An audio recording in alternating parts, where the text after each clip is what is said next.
누가복음 9장 18절부터 21절까지 말씀입니다. 네, 찾으셨으면 같이 한번 한 목소리로 읽으시도록 그렇게 하겠습니다. 예수께서 따로 기도하실 때 제자들이 주와 함께 있더니 물어 이르시되 무리가 나를 누구라 하느냐 대답하여 이르되 세례 요한이라 하고 더러는 엘리야라 더러는 이에 선지자 중에 한 사람이 살아났다 하나이다. 예수께서 이르시되 너희들 나를 누구라 하느냐 베드로가 대답하여 이르되 하나님의 그리스도 신이이다 하니 경고하사 이 말을 아무에게도 이르지 말라 명하시고. 아멘. 지난주에 저희가 오병이어 기적 사건에 대해서 이야기를 나눴습니다. 이 오병이어 사건의 핵심은 이 오병이어로 2만 명이 먹었다가 아닙니다.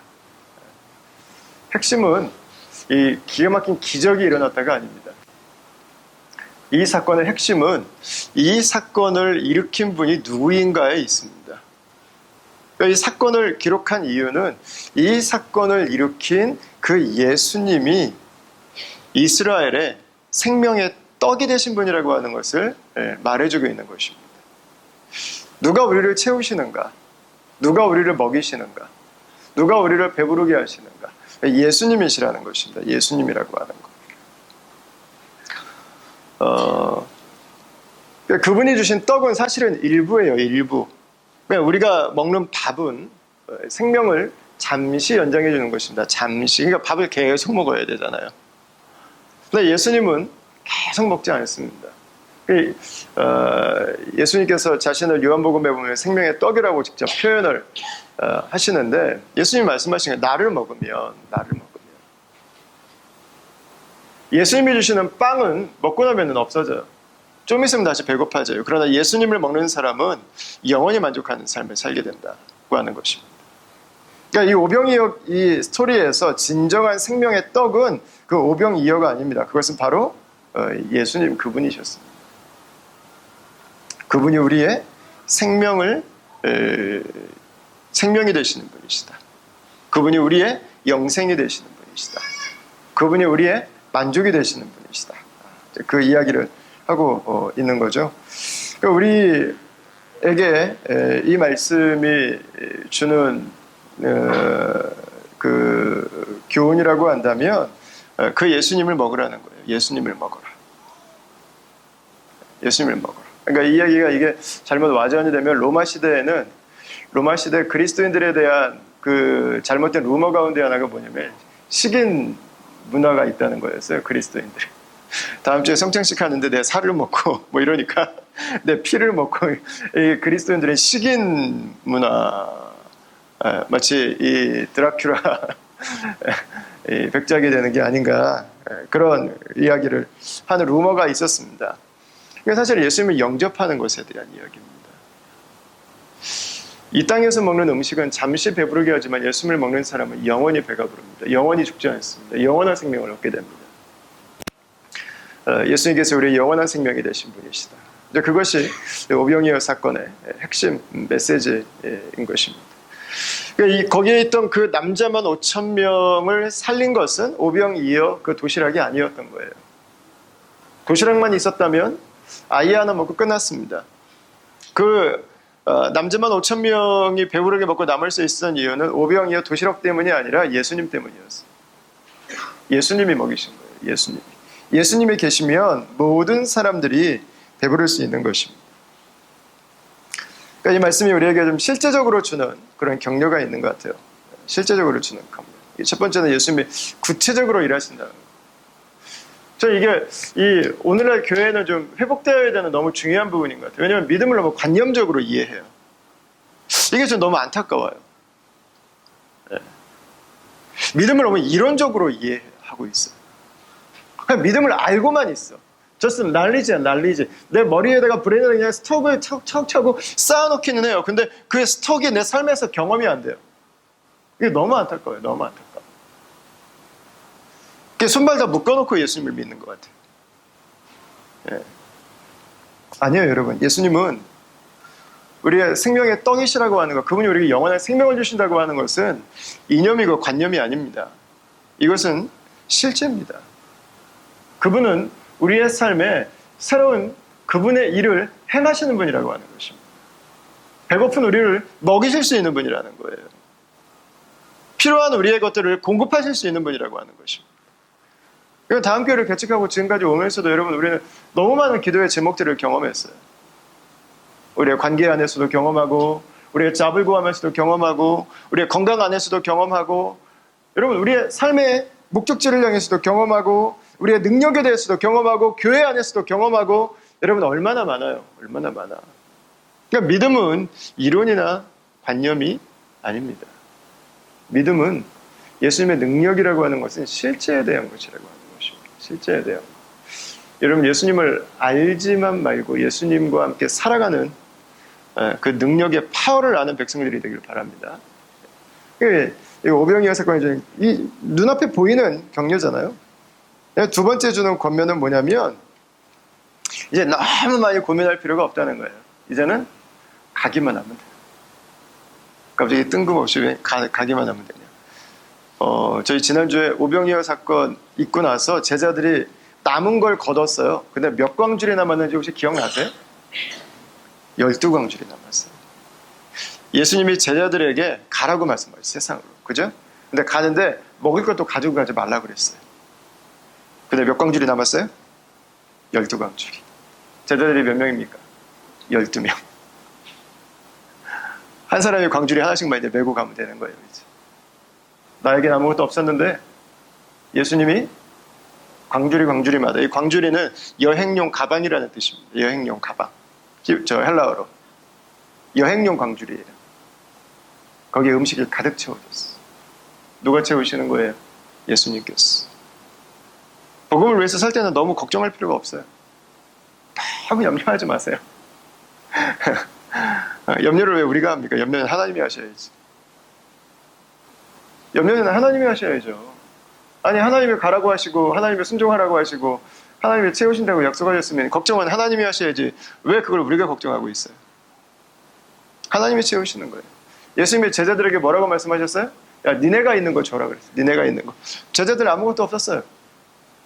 그래서 예수님이 불러가지고 가니까, 예수님에게 받아서 가니까 내가 나눠주고 있어요. 어느 순간.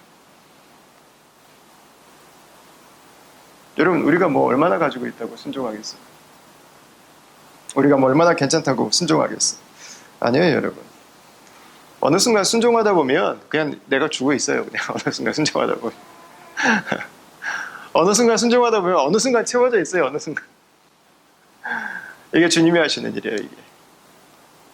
여러분, 걱정하지 않고 순종하게 되기를 바랍니다.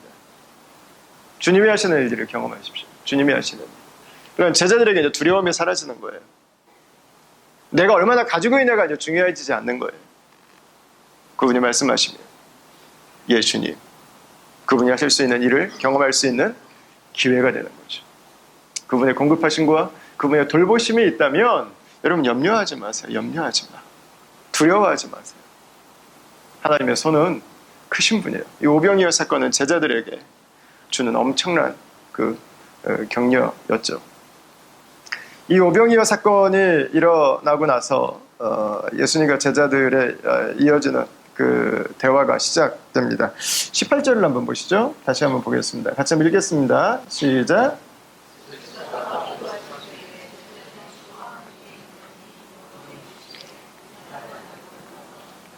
아멘. 자, 예수님께서 따로 기도하실 때로 시작이 됩니다. 아마 시간이 좀 옮겨진 것 같습니다. 근데 시간만 옮겨진 게 아니라 장소도 옮겨졌습니다. 다른 복음서에 보면 마태복음과 마가복음에 보면 똑같은 본문이 있었던 장소가 가이사랴 빌립보라고 하는 지역으로 나옵니다. 가이사랴 빌립보. 가이사랴 빌립보라고 하는 지역은 우리 생명의 삶이나 1대1 하신 분들은 다 기억나시죠? 이스라엘 그 지도를 머릿속으로 이렇게 떠올려 보시면 가장 북쪽에, 이스라엘 가장 북쪽에 헐몬산이라고 하는 그 만년설로 덮여 있는 그 산이 하나가 있어요. 가이사랴 빌립보는 바로 거기 밑에 지역입니다. 그러니까 지금 이 17절에서 18절 요 사이는 굉장히 오랜 기간의 여행이 지금 생략되어 있는 것입니다. 그러니까 예수님께서 거기까지 제자들과 함께 여행을 하셨습니다. 근데 예수님께서 거기 가서 뭐 하셨대요? 기도하셨다. 그러니까 예수님은 갈릴리에 계실 때도 기도하는 삶을 사셨고, 예루살렘에 계실 때도 기도하는 삶을 사셨고, 가이사랴 빌립보에 가서도 기도하는 삶을 사셨던 것입니다. 그러니까 예수님에게는 내가 어디 가느냐가 중요하지 않았어요. 어디 가느냐. 예수님은 어디를 가든 관계없이 하나님과 동행하는 삶을 사셨던 거예요. 자, 이제는 여기 시드니 떠나왔으니 해방이다. 이제는 그런 게 아니었어요. 그런 게 아니었어. 예수님에게는 장소가 별로 중요하지 않았어요. 이게 우리가 믿음 생활을 하면서 이 장소에 대한 집착이 좀 생길 때가 있어요.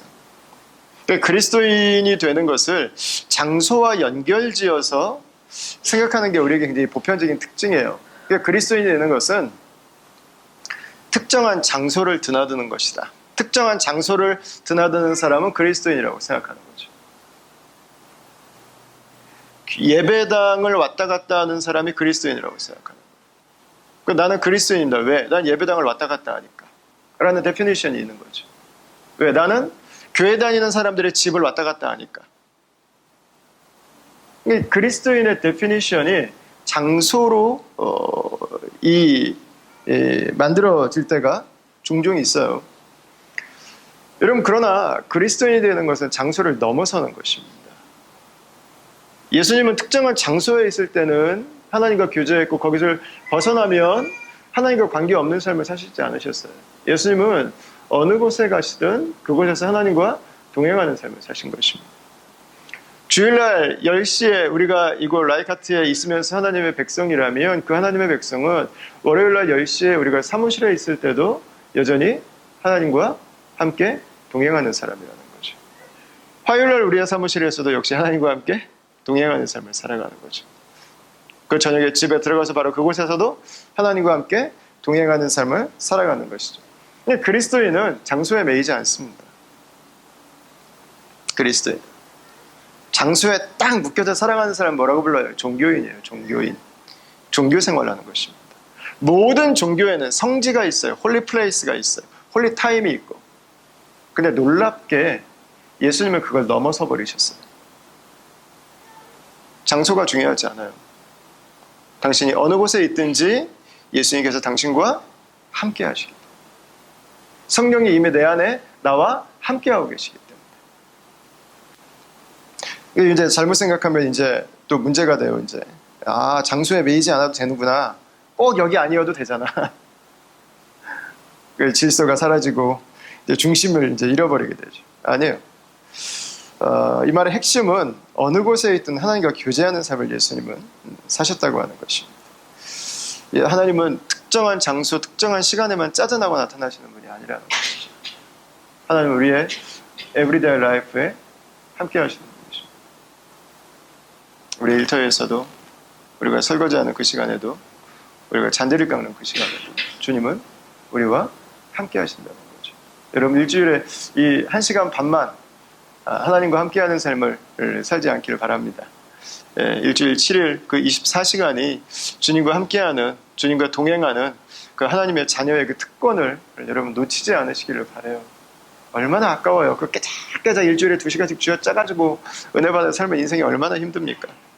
주님과 일평생 이런 거 한시도 쉬지 않고 동행하게 되기를 바랍니다. 오늘 말씀 보니까 그 기도하는 곳에 제자들이 함께 있었다 그랬어요. 그 제자들에게 예수님이 질문을 하나를 던지셨습니다. 질문이 뭐죠? 여러분들이 한번 봐주시겠어요? 질문이 뭐죠? 아니요. 그 앞에.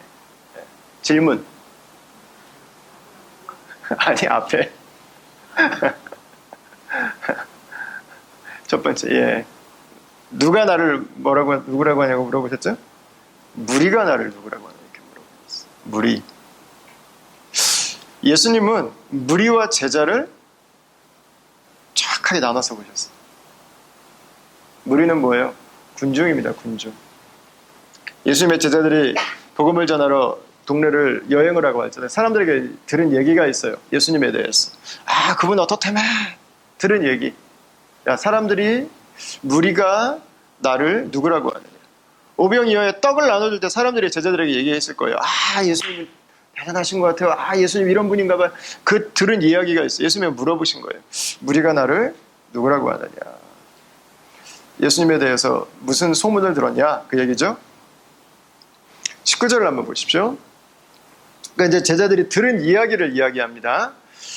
대답하여 이르되 세례 요한이라 하고 더러는 엘리야라 더러는 옛 선지자 중에 한 사람이 살아났다 나이다. 이렇게 대답을 했습니다. 첫 번째는 세례 요한이라고 했습니다. 저희가 헤롯 안디바의 생각 속에서도 2주 전에 한번 살펴봤던 생각입니다. 어떻게 보면 가장 자연스러워요. 가장 자연스러워. 왜냐하면 이스라엘 사람들에게 그 가장 최근에 가장 영향력 있는 영적 스승이었습니다. 영적 모델이었습니다. 가장 위대한 설교자였습니다.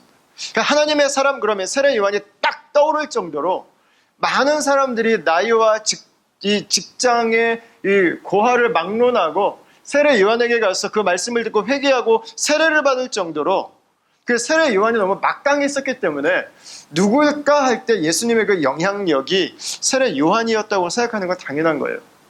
그분의 그 뛰어난 메시지, 그분의 그 삶의 고결함, 그 약자들을 돌보는 그 긍휼의 마음들, 그 모습을 보니까 예수님은 세례 요한이랑 너무 비슷한 거예요.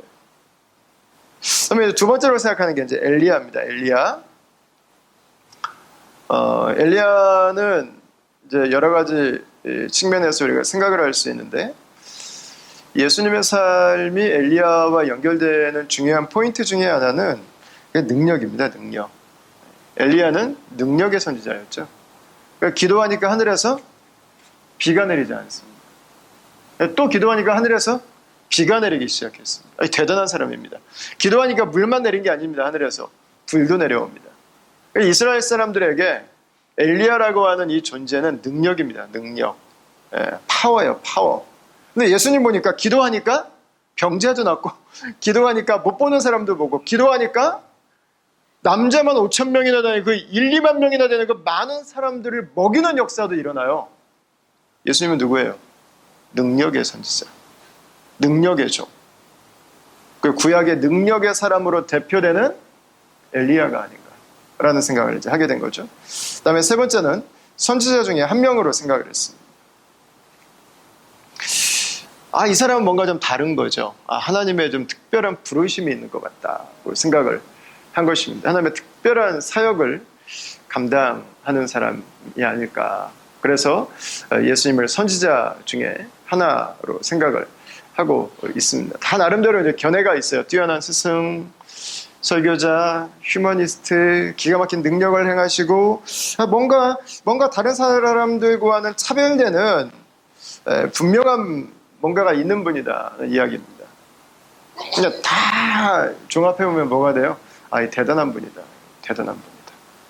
예수님은 대단한 분. 아주 우리와 비교할 수 없는 분. 뛰어난 분. 이런 의미입니다. 그러니까 예수님을 바깥에서 봤기 때문에 예수님을 잘 알지 못하죠. 근데 이제 이번에는 예수님께서 제자들에게 고개를 돌렸습니다. 누가복음 9장 20절 말씀을 한번 보십시오. 같이 한번 읽어보겠습니다. 시작. 예수께서 이르시되 너희는 나를 누구라 하느냐. 베드로가 대답하여 이르되 하나님의 그리스도 신이이다 하니. 아멘. 자, 이제 예수님께서 고개를 돌렸어요. 그래? 사람들이 나를 훌륭한 스승이라고도 하고 고결한 삶을 소유했다고도 하고 뛰어난 설교자라고도 하고 능력 있는 사람이라고도 하고 당신은 뭔가 우리랑은 좀 다른 좀 특별한 사람인 것 같다라고도 하고 그렇구나. 그러면 너희들은 나를 누구라고 하니? 이제 예수님이 이제 두 번째 질문을 하셨습니다. 그 왜 질문을 두 번 하셨을까요? 진짜 질문은 두 번째가 진짜 질문. 첫 번째 질문은 그냥 떠보려고.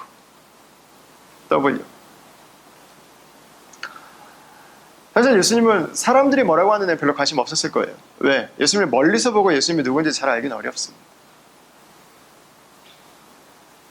예수님을 가까이 경험해보지 않고 예수님에 대해서 정확하게 말하기는 어려워요. 그러니까 다른 사람들이 예수님에 대해서 어떤 대답을 내놓으면 예수님은 그리고 크게 중요하지 않아요.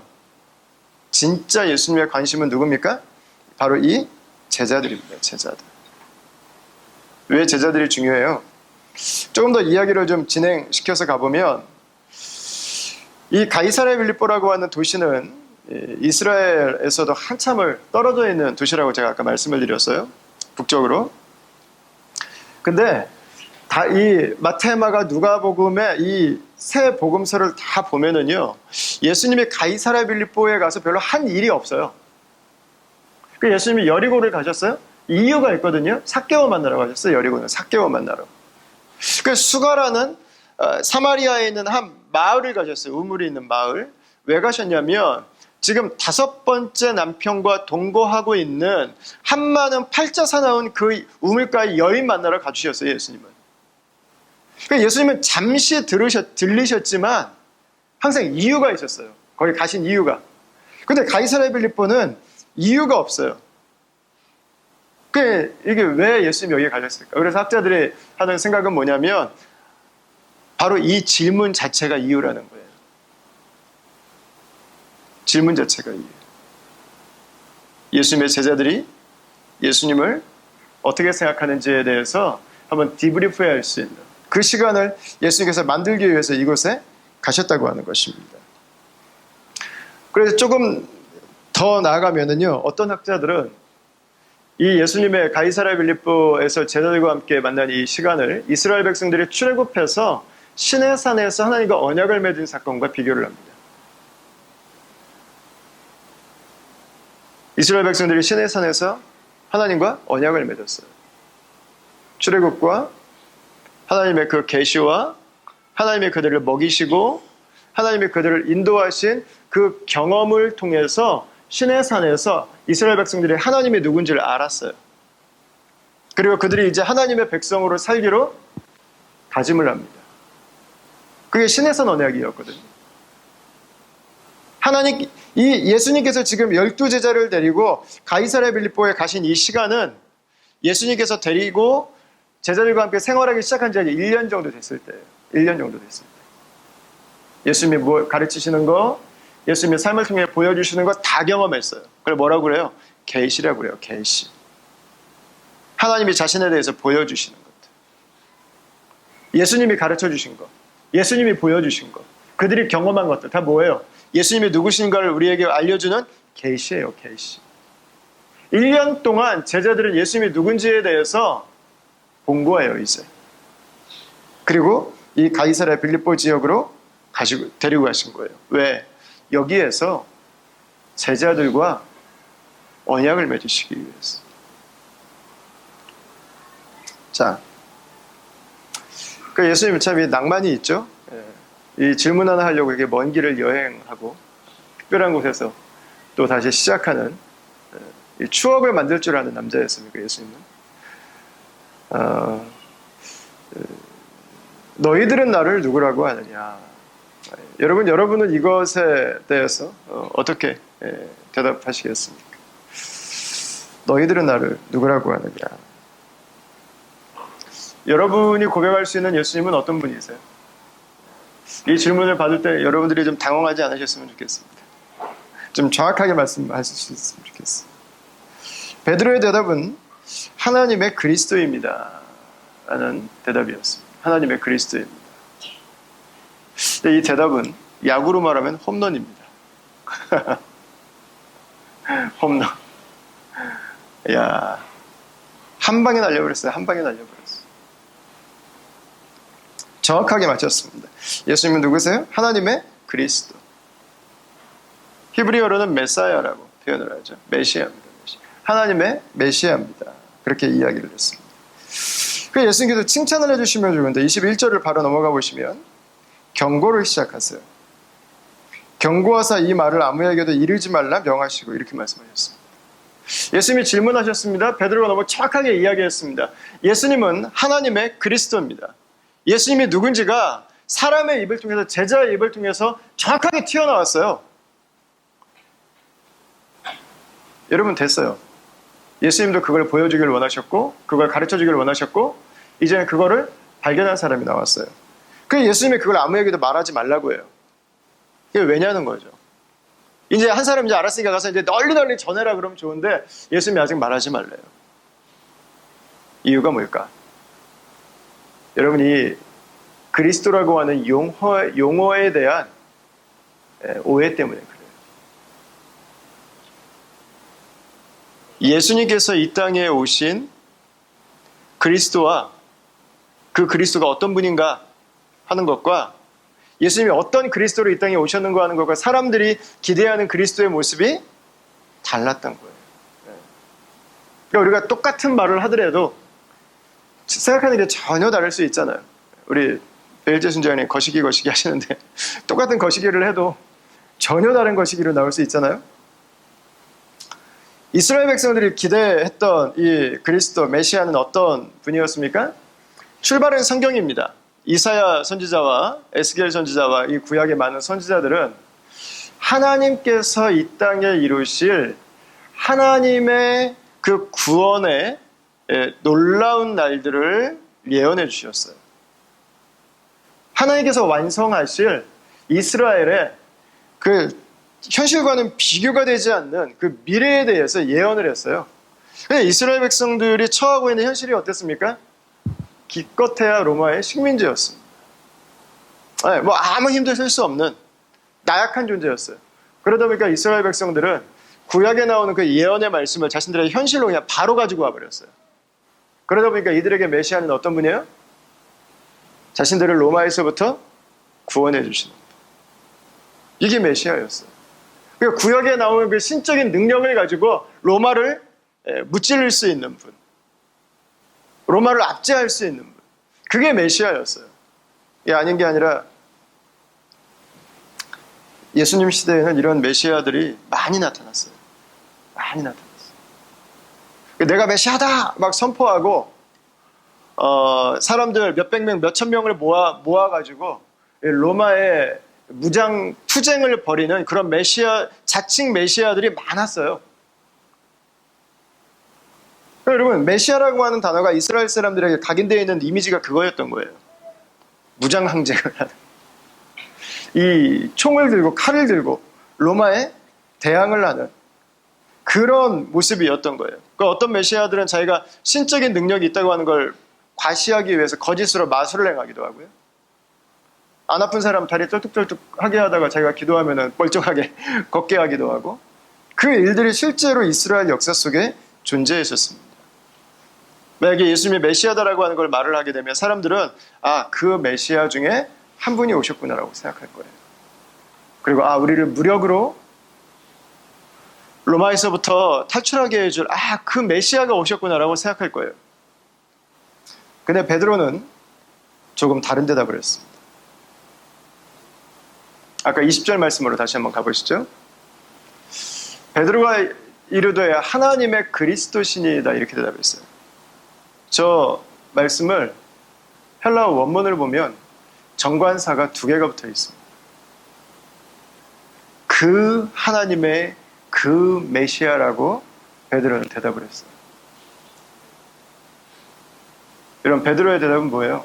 그냥 당신은 많은 메시아 중에 하나가 아니라는 거예요. 그 하나님에는 누굽니까? 구약을 말씀하셨던 구약의 메시아를 약속하셨던 바로 그 하나님의 오리라고 하신 바로 그분이 당신입니다라는 얘기예요. 여러분, 베드로는 아직 예수님에 대해서 정확히 다는 모르고 있어요. 근데 베드로는 분명하게 한 가지 알고 있는 게 있는 것 같아요. 예수님은 누구세요? 구약을 이루고 이 땅에 오신 바로 그 메시아라는 건 알고 있어요. 예수님은 누구세요? 유일하신 단 한 분의 메시아라고 하는 걸 알고 있는 거예요. 많은 메시아들 중에 하나가 아니라 이스라엘의 그 수많은 사람들이 원하고 있는 바로 그 메시아가 아니라 하나님께서 보내시기로 약속하셨던 바로 그 단 한 분의 메시아이십니다라고 이 베드로는 지금 대답을 하고 있는 것입니다. 여러분, 예수님은 어떤 분이에요? 그 메시아는 어떤 분이에요? 이 그리스도라고 하는 단어는 우리가 잘 아는 것처럼 기름 부음을 받은 자다라고 하는 단어입니다. 기름은 이스라엘 고대 사회에서는 전쟁에서 승리한 사람들에게 이렇게 부어줬어요. 그 어떤 명예, 업적에 대한 그 공로를 치하하는 의미로 부어 주었습니다. 근데 특별한 직분을 맡은 사람들에게도 부었어요.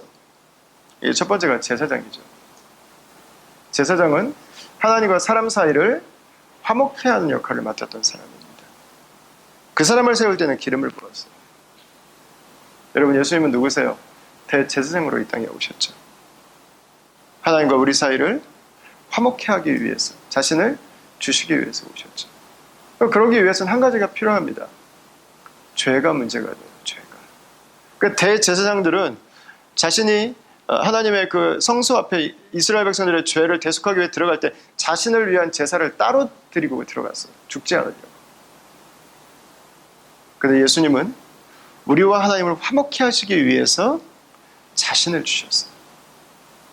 우리의 죄를 도말하시고 우리가 하나님의 자녀로 하나님과 교제하는 삶을 살아갈 수 있도록. 예수님은 누구세요? 바로 그 그리스도예요. 또 누가 기름 부음을 받았어요? 왕이 기름 부음을 받았어요. 왕은 누굽니까? 통치자입니다. 예수님은 그냥 단순히 우리를 하나님께로 인도하고 끝내주시는 분이 아니에요. 우리의 삶을 인도하시는 분이세요. 우리의 삶에 함께 하시는 분. 우리의 삶에 고비고비마다 우리의 손을 붙들어 주시는 분. 우리의 삶에 말씀하시는 분. 우리의 삶에 채워주시는 분. 예수님은 누구세요? 우리를 다스리는 분이세요. 우리의 삶에 축복하시는 분이시죠. 베드로는 말하고 있는 거예요. 예수님이 바로 그 그리스도시라고. 나의 죄를 사하고 하나님의 자녀가 되고 하나님과 일평생 동행하는 그 삶으로 나를 이끌어 주실 바로 그 일을 이루신 그리스도라고 이야기를 하고 있는 것입니다. 여러분, 이 베드로의 대답은 사실 우리가 많이 큐티할 때도 보고 중요한 부분이기 때문에 우리가 많이 다뤘어요. 근데 이 대답은요, 굉장히 중요한 의의가 있는 본문입니다. 역사적인 본문입니다. 이 별표해 놓으셔도 좋은 본문입니다. 왜 그래요?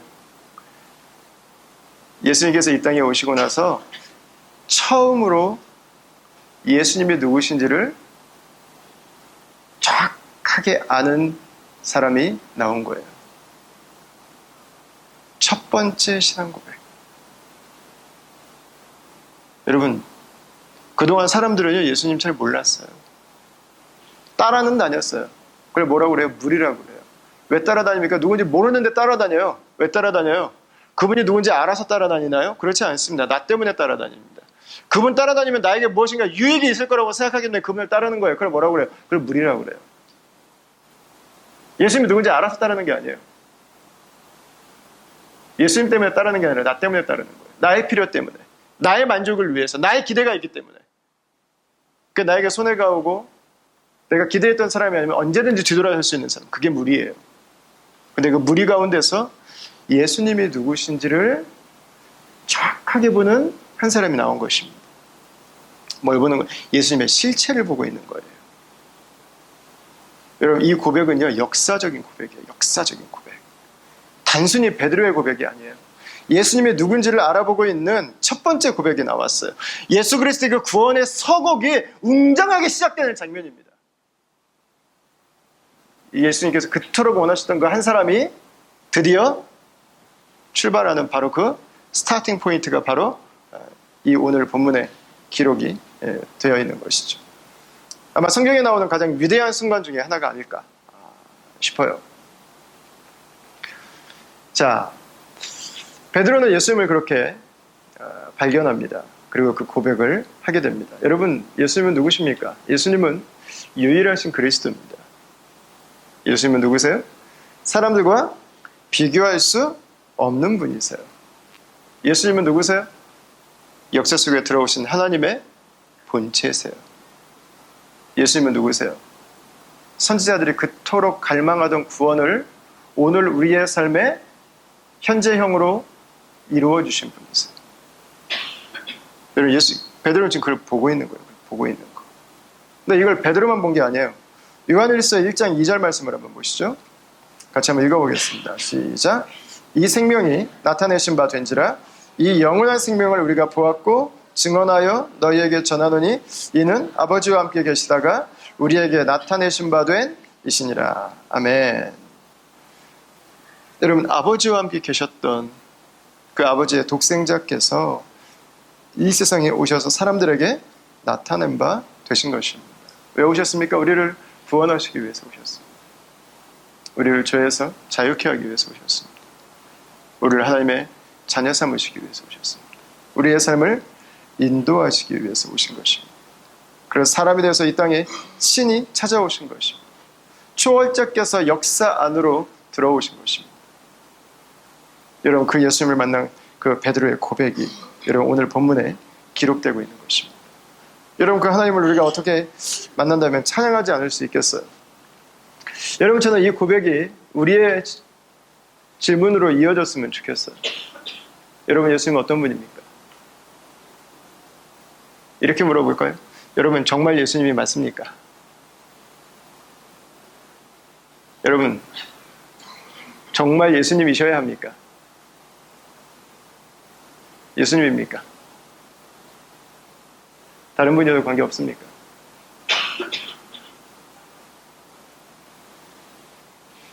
여러분, 예수님이 누구신지를 보고 있습니까? 여러분, 그 예수님의 리얼리티를 여러분 베드로처럼 여러분 지금 보고 있으세요? 저는 이 오늘 본문을 보면서 그 생각을 했어요. 야, 이게 지금 저희가 누가복음만 예수 그리스도 시리즈 17개, 그리고 지금 이 히스 라이프 시리즈가 지금 18번째 지금 하고 있어요. 지금 누가복음만 저희가 35번째 지금 오늘 지금 설교를 하고 있는데, 누가복음 9장에 가서 베드로의 고백이 기록이 됩니다. 만약 여러분께서 나는 아직 잘 모르겠어라고 하는 분이 계셔도 여러분 낙심하지 않으셨으면 좋겠어요. 저는 이 본문을 보면서 그 생각을 했어요. 우리가 5분 동안 복음을 듣고 예수님을 믿는다고 성급하게 말할 게 아니구나. 뭐 죽기 전에 있는 분들이나 위급한 분들에게는 5분짜리 10분짜리 복음 전해야죠. 여러분, 그러나 예수님은 그렇게 쉽게 할 수 없어요. 여러분, 최소한 1년, 2년은 예수님에 대해서 배워가십시오. 경험하십시오. 여러분, 그동안 이 9장까지 오면서 얼마나 많은 일들이 있었어요. 얼마나 많은 일들이. 근데 기적 하나 경험하고 예수님이 누구신지 정확하게 말하지 않았어요, 제자들이. 예수님 보고 놀랐다고 예수님이 누구신지 정확하게 말하는 사람이 아직 없어요. 여러분, 예수님이 누구신지를 알려면 경험이 필요해요, 경험. 여러분, 지식적으로도 배우셔야 되고요. 그 예수님이 정말 맞으신지 그분과 함께 동행하는 여러분 삶을 살아가 보십시오. 그럼 그분이 내 삶에 역사하시는 것들을 보게 될 것입니다. 때로는 그분의 침묵도 보게 될 것입니다. 때로는 내가 낙심해서 주저앉는 일도 생길 것입니다. 여러분, 그러나 포기하지 말고 예수님과 함께 살아가는 그 여정을 여러분 계속 진행해 가십시오. 어느 순간 베드로처럼 보일 거예요. 예수님이 누구신지. 내 가슴이, 심장이 터질 것 같은 하나님의 사람 돼서 이 땅에 오셔서 나의 죄를 도말하시고 나를 구원하시고 나와 오늘로 동행하시기 위해서 오신 그 그리스도라고 하는 것을 여러분, 내가 고백하는 날이 오게 될 것입니다. 여러분, 흔들리지 않는 구원이에요. 흔들리지 않는 구원. 부인할 수 없는 고백. 내 인생을 다 줘도 반드시 사야 하는 바로 그분을 만나는 것입니다. 내 인생에 어떤 대가를 지불하더라도 이분을 부인할 수 없는 여러분 그 그리스도를 만나는 것입니다. 오늘 우리 시대의 기독교의 가장 큰 문제점 중에 하나는 피상성입니다. 피상성. 너무 몰라요. 예수님에 대해서. 별로 관심 자체가 없어요. 그러니까 믿기는 하는데 맨날 어깨 찾아가야 되고 다녀요. 그걸 맨날 하는 말이 지금은 상처받았어요. 맨날 하는 말이 지금은 좀 침체돼 있어요. 어떻게 이렇게 맨날 침체돼 있어요? 그거 대단한 것 같아요. 그 능력이야, 능력. 아니, 어떻게 그 예수 그리스도가 내 안에 계시는데 어떻게 맨날 침체돼 살아가, 어떻게. 예수님 알고 있는 거 맞아요? 그분의 영이 내 안에 계시는 거 맞냔 말이에요. 그럼 오늘 우리는 너무 피상적이에요, 너무 피상적. 너무 빨리 믿으려고 하지 마세요, 여러분. 너무 빨리 안다고 말하지 마세요. 말하지 않아도 내 안에서부터 예수님을 생각할 때 그분을 부인할 수 없는, 그분이 그리스도이심을 깨닫게 되는 여러분 그 확신이 올 때까지 여러분 그분을 배워가십시오. 여러분 그분과 함께 살아가십시오. 그분을 경험하십시오. 저는 저 여러분들의 삶 가운데 여러분 그 부인할 수 없는 이 베드로의 확신이 시작되기를 축원합니다. 우리가 성경을 읽으면서 하나님이 진짜 계신가? 성경을 읽고 하나님이 진짜 나를 사랑하시나? 이 상황에서 하나님 어떻게 해야 될까? 인도하심을 구하면서 성경을 읽고 어떤 분들은 위로를 구하면서 성경을 읽고 어떤 분들은 평안을 구하면서 성경을 읽고 여러분 다 좋아요. 다 좋아.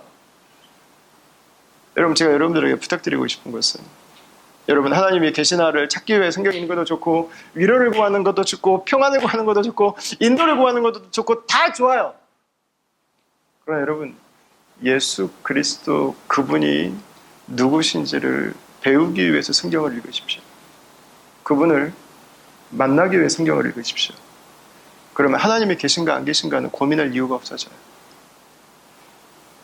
위로는 예수님이 주시는 거예요.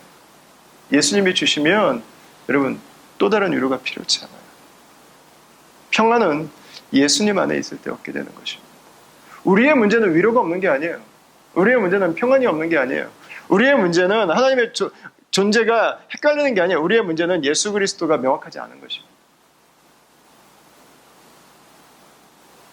여러분 바로 그 하나님께서 약속하시고 보내주신 바로 그 메시아, 바로 그 그리스도, 여러분 그 예수님을 만나게 되는 은혜가 있게 되길 바랍니다. 아직 여러분 가운데서 만나지 못하셨다 하더라도 여러분 염려하지 마십시오. 공동체는 예수님을 배워가는 그 여정을 함께하는 사람들입니다. 이 안에서 예수님을 함께 배워가시면 됩니다. 내 삶에 좌절이 있어도 괜찮습니다. 회의가 들어도 괜찮습니다. 같이 나누십시오. 같이 기도하면서 같이 서로 격려하면서 여러분 믿음의 여정을 멈추지 마십시오.